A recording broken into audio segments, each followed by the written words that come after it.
এমন একজন মহা পবিত্র পুত পবিত্র সত্তা, তিনি ব্যক্তির টাকা পয়সা যত বেশি হোক, আমল যত সুন্দরী হোক, আমল যত দামি হোক, যত বড় উট গরু ছাগল সে কোরবানি করুক না কেন, তার আমল বাহ্যিক ভাবে দেখতে অনেক সুন্দর হলেও আল্লাহ নবী সাল্লাল্লাহু আলাইহি ওয়াসাল্লাম বলেন আল্লাহ নিজে পবিত্র, তিনি অপবিত্র।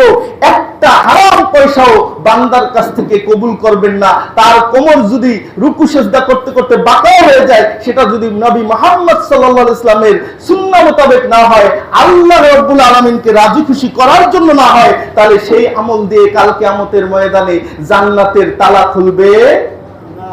আল্লাহ পবিত্র, তিনি একটা 5 পয়সা আপনার কাছ থেকে হারাম ভাবে কবুল করবেন না। সুতরাং আপনাকে দান করতে হবে হালাল ওয়েতে। হালাল ওয়েতে আপনি যে ইনকামটা করবেন সেখান থেকে আপনাকে দান করতে হবে। লম্বা হাদিসে রাসূল সাল্লাল্লাহু আলাইহি ওয়াসাল্লাম এক ব্যক্তির কথা উল্লেখ করলেন, সুম্মা যাকারা রাজুলা ইউতিলুস সাফারা আশআসা আকবারা ইয়ামুদ্দু ইয়াদাইহি ইলাস সামা ইয়া রব ওমাতামু হারামুন ওমালবাসাউ হারামুন ওমাশরাবাউ হারামুন ওগুযিয়া বিল হারাম ফাআন্না ইস্তাজাবুলা রাওয়াহু মুসলিম। রাসূল এই লম্বা হাদিসে এক পূর্ববর্তী বনি ইসরাইল জাতির এক লোকের কথা বললেন, যে এক লোক লম্বা একটা সফরে বের হয়েছে। লম্বা সফরে বের হওয়ার একটা পর্যায়ে তার যে খাবার ছিল, তার যে বাঁচার মাধ্যম ছিল, সব শেষ, তার পাথেও শেষ।